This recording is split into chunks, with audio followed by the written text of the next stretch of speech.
Hey, and thanks for joining us for this episode of Feng Shui It.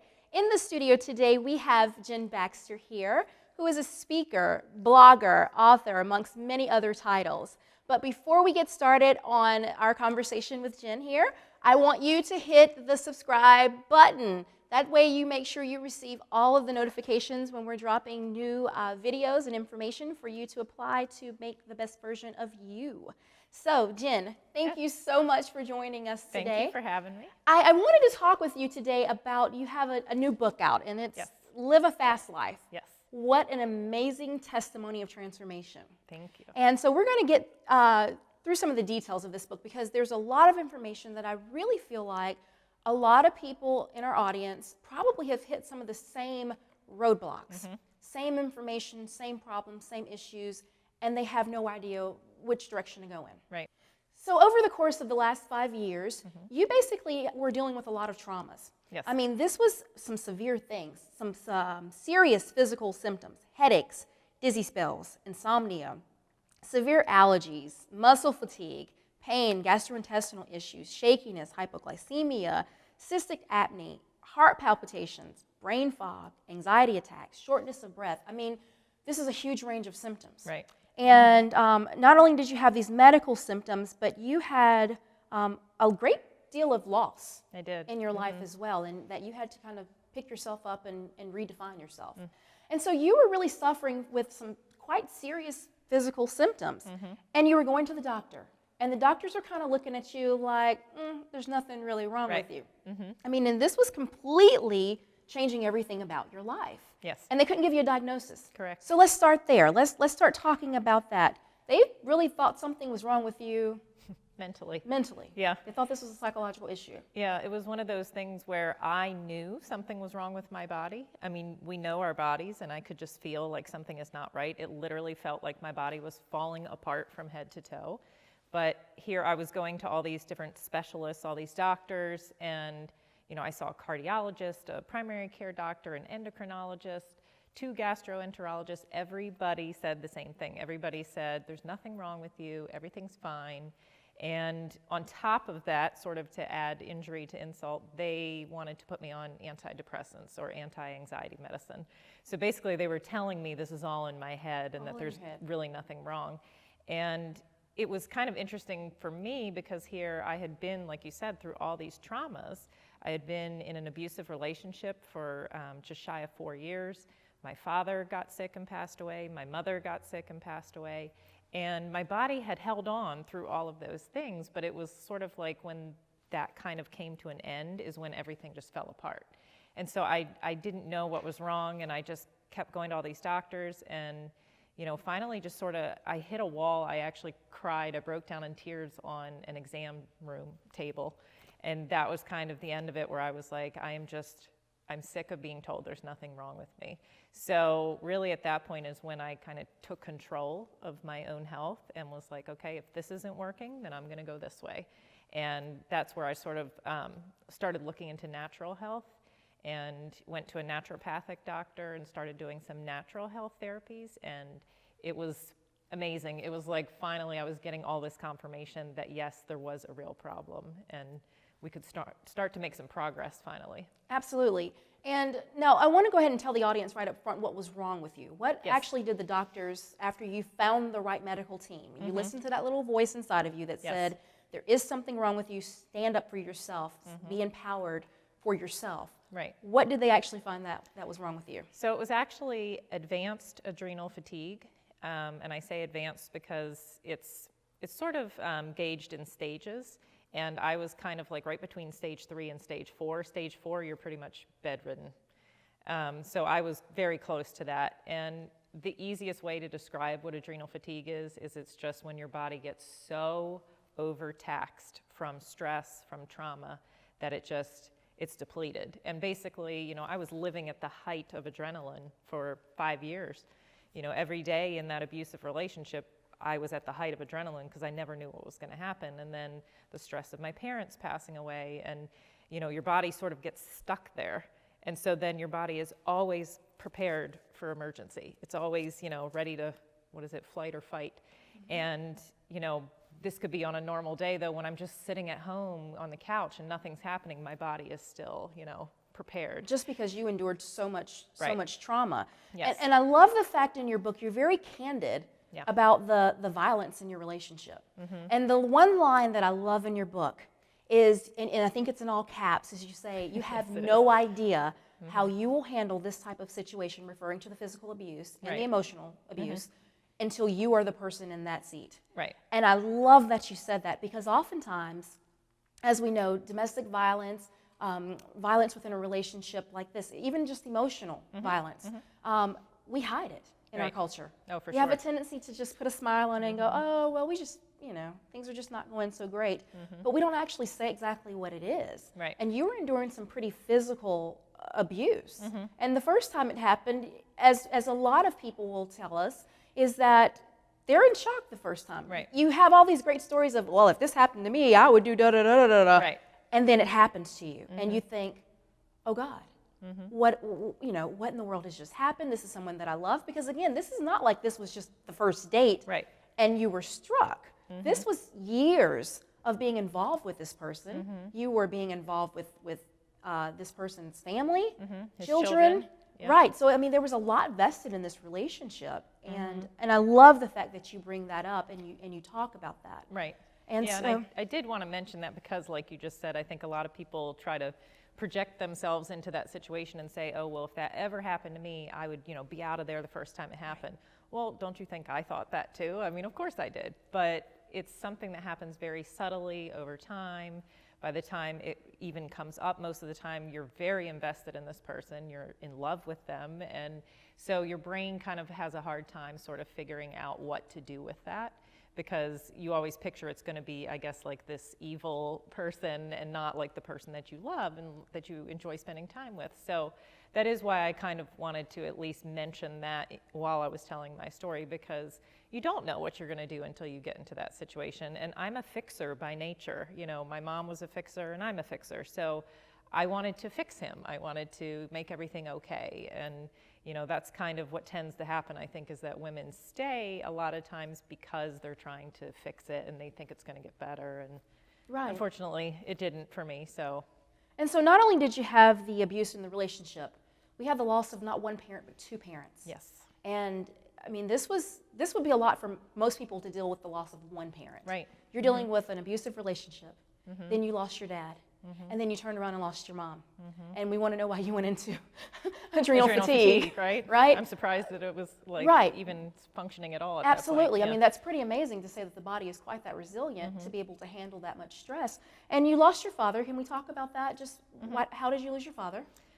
He was diagnosed with stage 4 prostate cancer, and he actually lived for about 3 years after his diagnosis. My mother's was a lot shorter, but his death came at the same time that I was trying to break away from the relationship, and that sort of compounded everything because those were my two main male figures in my life at the same time, so it was very difficult to lose both of them at the same time, which is why I end up going back to my ex for a little bit more time, because it was too much for me to handle at one time.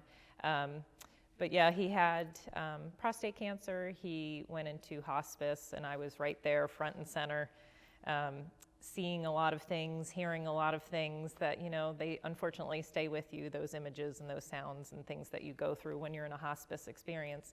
So, and you're referring to the transition. The transition, exactly. Of death, right. So, I was very grateful that I was there. We weren't very close actually, but towards the end, we did have some really sweet moments together. So I was very grateful for those. But again, that was just a whole nother layer of stress that my body was holding on. My body was, really performing for me and really keeping me strong to get through it all. But little did I know it was just adding another layer inside that was going to come back to haunt me later physically. Right. And then we moved into your mother's death. Yes. And that was pretty quickly. Yes. And I think you were, I felt like in the book as I was reading it, that you were kind of tuned in that things were not going right. I mean, you and your sister were basically saying, something's not right with Mom. Mom's not going to the doctor. She's never went to the doctor. something's not right. We need to make sure that we are taking time and valuing and really having those experiences and valuing our time together here Right. on Earth. And so you were able to hone into that something's not right. I feel like something else is coming. How do you hold on in that type of situation? Because everything around you was falling apart. Right. This was your one anchor. This had been your anchor since Exactly. you were a child.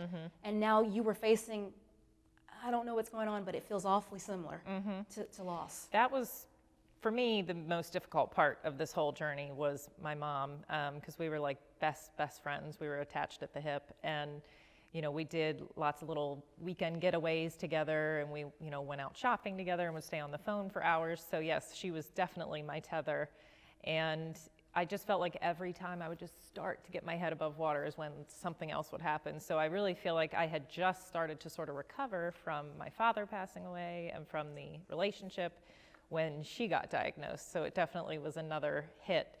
But like you mentioned, I did actually have this situation where my intuition sort of let me know ahead of time that something was wrong. And I love that I have such a strong intuition, but it's almost like sometimes you know things you don't want to know. Yes. And I just, I really felt like I knew something was seriously wrong. And you know, she finally went to the doctor, and by the time she went, she had stage 4 cancer as well.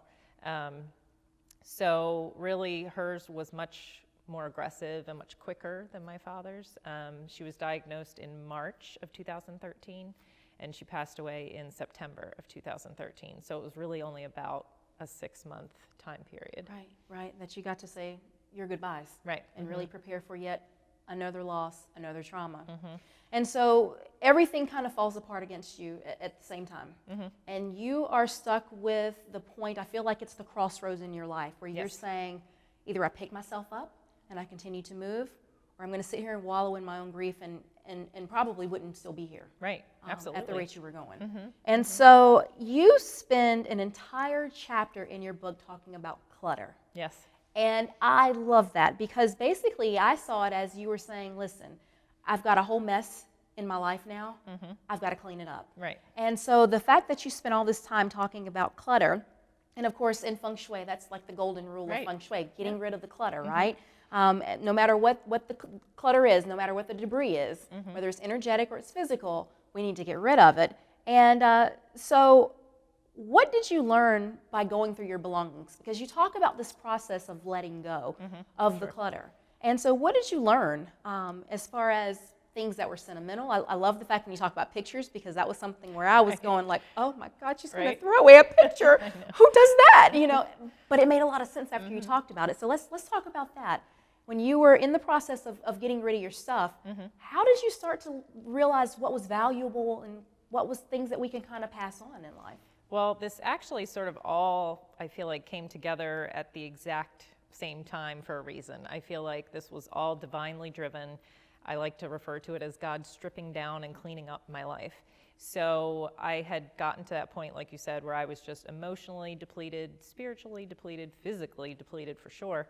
And it sort of surprised me. It feels like it came out of left field almost, but instead of going down that, you know, spiraling downward into a pit of despair, it was like God just sort of took a hold of me and said, okay, we're just going to start stripping away everything. We're going to get back to basics here. And the first part of that process was the downsizing my physical clutter. And I actually was really downsizing because I was moving into a 160 square foot tiny house on wheels. Right. So mine was pretty extreme. But I just started, you know, going through my stuff, and I say God gave me a new set of eyes to look at things. So I could see things a lot more objectively than I had ever before in my life. So, and I think it was because I had gone through all that loss. Because when you go through that type of loss, you realize, you know, a mug is a mug, and that's it. It's just a mug. Right. It's not that serious. So I just, you know, I started looking at all my belongings with this new set of eyes, and I found that the more I got rid of stuff, the more excited I got. Like, I felt freer. It felt like suddenly, like, these blinders had been taken off of me, and I was able to really see clearly what I needed and what I didn't need. So the thing that kind of surprised me, though, in the process was that going through the sentimental items, like you mentioned, forced me to do some emotional work that I guess I really wasn't aware needed to be done. But I think I had just been holding on for so long that I hadn't really processed fully a lot of the things I had gone through. Just bringing in and tucking, bringing in and tucking. And I didn't even realize I was doing it, Sure. but I definitely was, because then here I'm going through photographs and I'm going through souvenirs and letters and things like that, and they're bringing up all of these emotions in me. But for the first time, instead of ignoring those or pushing them down, I actually let myself kind of sit in them and really process and go through them, which then allowed me to actually let go. So even though I was just letting go of physical items, it was also helping me to let go of a lot of emotional baggage too. Right, right. All right, so Jenn, let's now talk about you cleaning up your body, because that was kind of the natural progression. We've had this physical clutter cleaned out. Right. We're processing the emotional clutter. Now we got to fix your body. And of course, you had already started seeing a natural physician to hone in what's wrong with you and what are we going to make right again. Right. And so they had a plan, but this is a process. I mean, you didn't just get all of these issues in a day. Right. I mean, this is decades, really. This was decades of processing of trauma, and this is the results of the body, and this is true for anyone. Right. Yeah, for sure. The fact that your body was even this resilient is amazing to me, because most people would not have made it this far. So you had to change your diet. Okay, that's kind of the obvious first thing to do, but it wasn't just like, let me cut back what I'm eating and look at some fat grams and calories. You were doing an entire stripping of your diet. And through this process, it appears that you became very educated about your food sources. So let's talk about that. You went gluten-free. I did. So gluten is something that's a hot topic right now. Right. Everybody talks about gluten. But in your book, I love the fact that you're talking about gluten, not just eating it in our foods, and you actually listed some foods I was totally unaware that gluten was even in. Right. Salad dressing. Yeah, That okay. surprises a lot of people, because I think they associate gluten with wheat. Right. So they automatically just think, oh, well, there's no wheat in this, so that must be gluten-free. And it's actually not. It's actually about the proteins that are in wheat. So it's more of gluten. It's a glue that holds foods together. So yeah, anything that needs sort of a binder to it, so like barbecue sauce, salad dressings, and a lot of things that you wouldn't think that it would be found in, and then also in personal care products as well. Yeah, I mean, because I made a list of these things, because I'm sitting here going, gosh, I got to go through everything in my house. You found it in protein bars. Yes. Soy sauce. Candy. Candy? Isn't that just sugar? Right? No, apparently it has gluten in it, right? Right. Condiments, soup, lunch meat, sauces, gravies, salad dressing, shampoo. Shampoo has gluten in it. Medicines, cosmetics. So we're talking about foundation, lipstick, lip gloss, chapstick, pre-moistened envelopes. Yeah, the glue that's on the envelope. That amazed me. Why in the world do we need gluten in an envelope? And so there was just a million things that I did not even consider would have gluten in it. And you were talking about someone that's sensitive to having these things are now having to basically go through your entire life and strip down anything that goes in that body of yours. Right. And I think that really that's kind of the part that not a lot of people are aware of.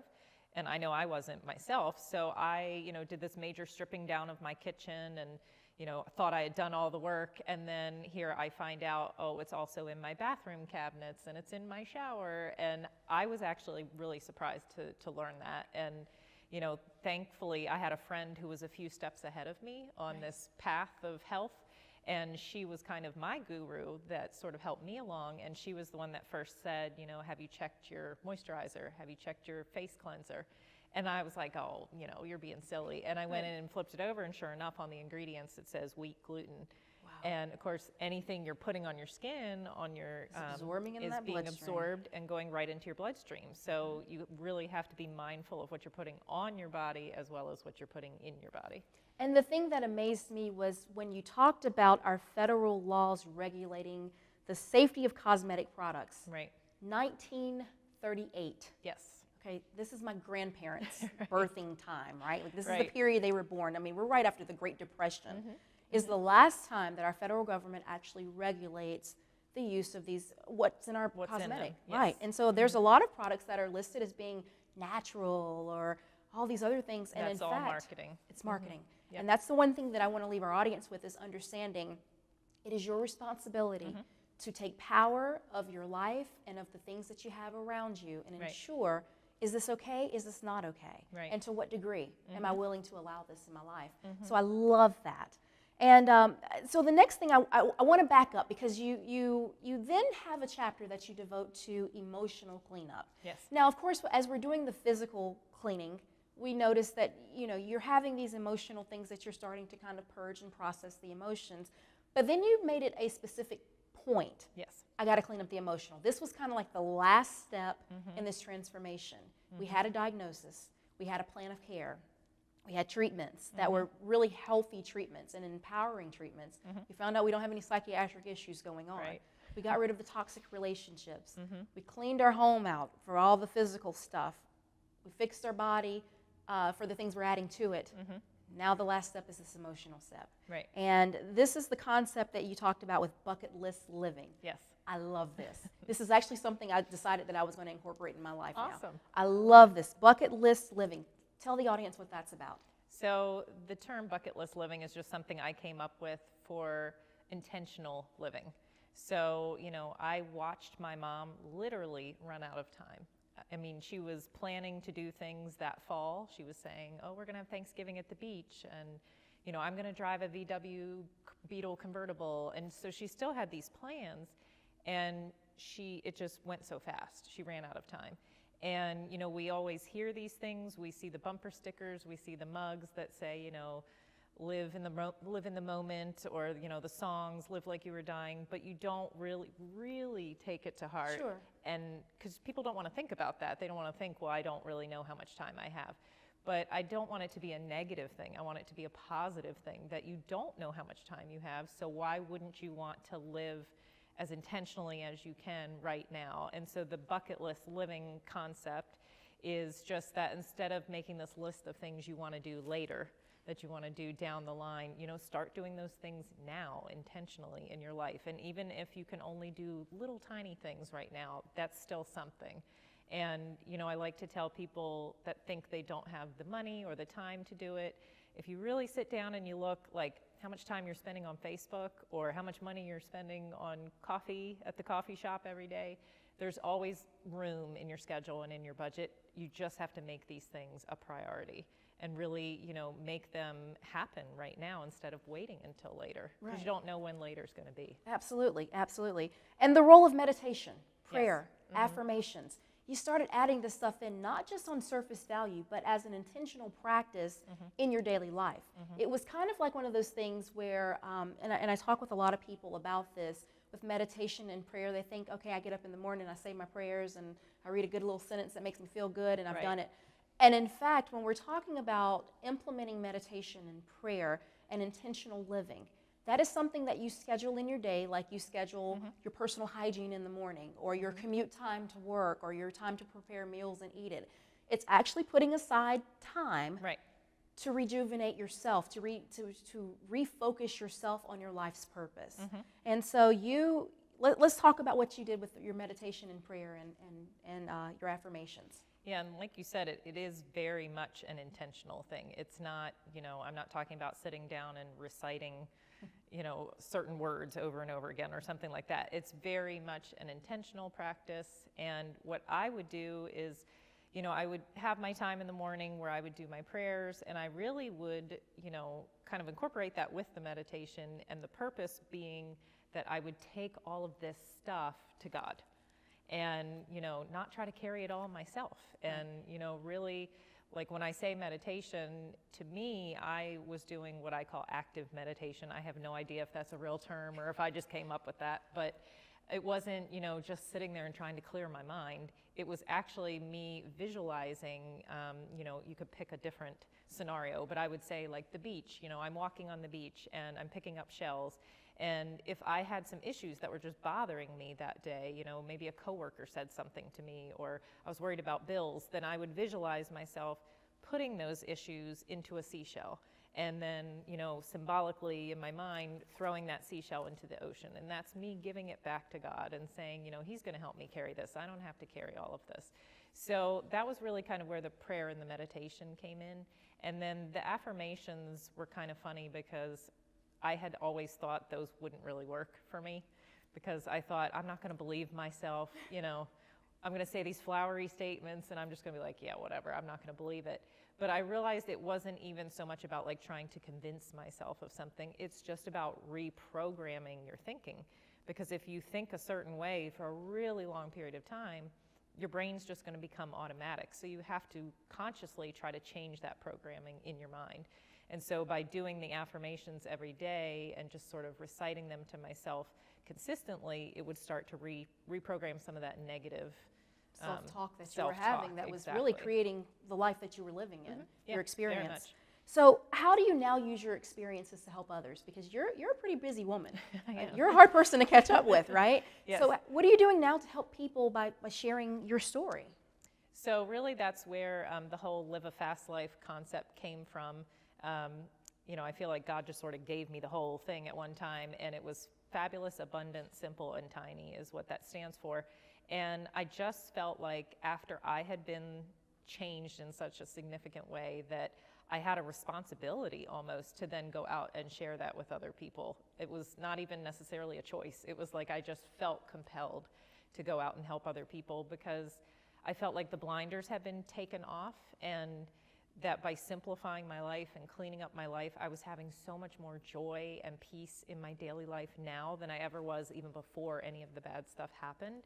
So I really just want to help other people find their way along that same journey. So I started the blog, and I do a lot of like webinars online. I have some e-courses that help people learn how to simplify their lives. And then of course the book is the newest thing. And I really just wanted the book to be kind of like what you mentioned in the beginning, that I just want it to be where you feel like you know me. I'm just talking to you like a friend.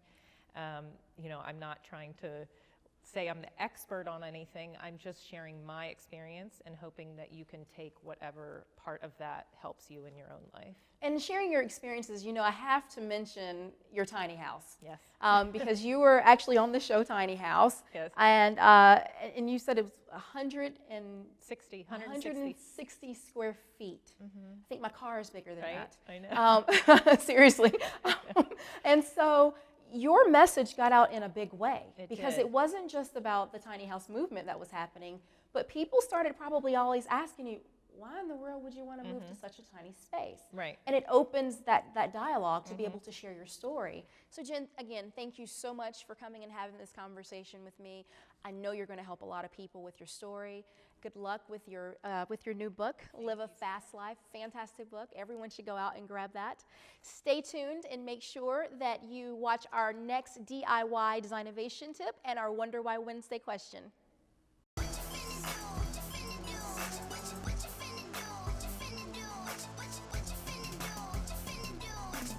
And now it's your turn. Lee Clover, you are my Wonder Why Wednesday winner for this week. And so you have got yourself some really amazing Feng Shui gear. We'll get that out to you. But let's get straight to your question. Your question is about bunk beds and children. Is that good Feng Shui or not? And I'm going to say it's not in the best interest of Feng Shui to have bunk beds in any room. And the reason being is very simple. It's about the movement of qi. The child that's sleeping on the top bunk is going to be closer to the ceiling than they normally would be if they were like in a twin bed. And so what's happening is that while that child is sleeping, that qi is not circulating at the right speed because it's adding that compression of being closer to the ceiling. In addition, the child that's sleeping on the top bunk is not going to have that support up under them because there's nothing but space there because of course we've got the bottom bunk. And then they're also having the interaction of the energy coming from the child that's sleeping on the bottom to interfere with their sleep patterns as well. And so it's just not really going to be as restful as it would be if they did not have anyone above them or below them. The child that's on the bottom bunk is actually going to feel the pressure and have that compression of qi above them as well because again, qi is not moving like it would be if nothing was on top of that child. And so in terms of Feng Shui, we're never going to recommend having those bunk beds because it's just not in the best interest of sleep. Remember, in Feng Shui, we spend a lot of time talking and focusing on how important sleep is for rejuvenation, all right? So if you have a question for us, make sure and put it on our Facebook page, and we'll be glad to put your name in the drawing for that week's Wonder Why Wednesday winner, and I hope those tips help, all right? See you later, guys. So today your DIY designnovation tip is on using white sage. I love using white sage daily, if not a couple times a day, according to what's going on in my life. There's a lot of myths and stories out there about using sage, like it's evil or it's demonic or it's for spells or voodoo or woo-woo, whatever you want to say. But it's just not true, all right? So I'm going to take the time to get rid of all the outlandish ghost stories about white sage and separate the facts from the fantasies and give you a quick lesson on sage. White sage is an herb that grows from the ground. It is cut and it is dried. We actually use the dried version of the herb. You can either use loose pieces of the herb to burn on a coal, or you can purchase it already bundled into a wand for easy use. When you hear the phrase sage smudging, it's just a fancy way of saying we're going to let the sage smoke. Native American sage burning is probably the most commonly recognized use of sage today, even though it has been a shared practice in other cultures as well. Native Americans use sage for multiple purposes, such as healings, space clearings, and other ceremonies. I like to think of sage smudging as a spiritual house cleaning, or like taking a shower for energy in order to neutralize a space. I sage my entire house at least once a week, just as an energy maintenance plan. As we come in and out of our house, we bring in a lot of energetic junk that might not even be ours, but it has attached itself to us, and we can start to feel very heavy or very tired. Just experiencing day-to-day events bring down our energy fields, like driving in rush hour traffic, or an accident that happened right in front of us, or just an argument at the office. Simply witnessing an angry customer yelling at the cashier in front of the line in front of you can all make you start to feel very heavy, and that negative energy will attach itself to you, and you bring all that junk back home. All right? So as a rule of thumb, use sage when you move into a new living space or a new home, when you begin a new job or start your own business, before and after a guest enters your home, before and after a yoga or a healing session, before meditation, after an argument or any other illness, upon returning home from a crowded situation, or any other time that you feel like you just need a quick energy boost because you've got some stuff on you that you just don't want on you, all right? So to start, you can either use loose sage or you can use a wand. If you're going to use loose sage, you have to always use a coal in a heat-safe container. Now, I have various bundles or wands of sage that I use for very different purposes. They're infused with different herbs, and I use them for just various things. So in order to use the loose sage, the first thing you're going to do is put the coal in a heat-safe container, and coal comes in little packs like this. You actually light the coal, and as soon as it lights, you get the loose sage, and you just drop it on it, and it starts to smoke immediately. All right? As it's smoking, you can use an item such as a feather. This is one that I got from a Native American reservation, and you just simply use it to kind of waft the smoke. And it helps you to get it in areas like under your bed or in those closets or those corners that I talked about, all right? So that's one way that you can use the sage.